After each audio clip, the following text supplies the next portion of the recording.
Alrighty friends, so you asked for a voiceover, so you shall receive. So welcome to Snatch Yap with Liv. First, I'm just going in with a little embryolisse to really prep her skin. Now for every makeup application, I start by prepping the eyes with some concealer and some setting powder. Then I shape my crease with a nice neutral shade. I take a little deeper shade right at the lash line, and then I go even deeper at the lash line to really make those lashes look thick and full. I take a clean brush and I brush it up and out to wing out and shape my shadow. Now to make sure those shimmers really pop, I start with a cream shadow and then I top with a highlight and top with my favorite glitzy shadow. Now coming up is my favorite technique. I like to have my client look up and away from the pencil so that way I can really get in the inner corner with the black liner so we can make those lashes look nice and full. On the lash line and on the other lash line. Now I'm going in with a light layer of foundation, usually Armani, so I get a nice even layer. We want to work in thin layers.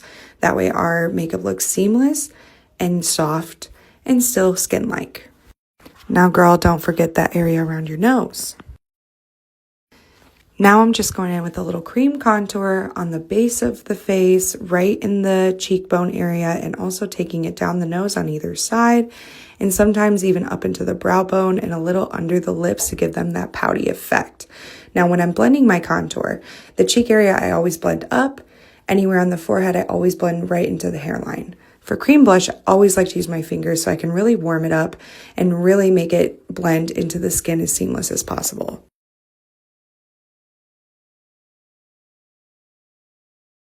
Concealer, concealer, concealer. I like to go right at the inner corner and a little bit on the outer lash line to really shape and wing up my eye shape.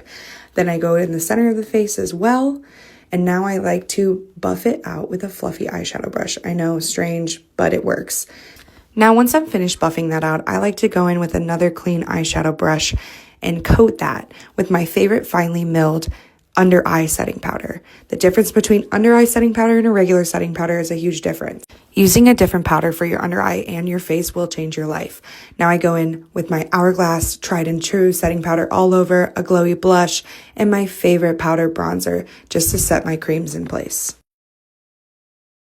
Now my client really likes a natural fluffy brow, so we just did a little powder and a little gel. Now I went in with my favorite lashes, but I'll be honest, I did double stack. I'm not shown in here. Do some final touches with powder and blush.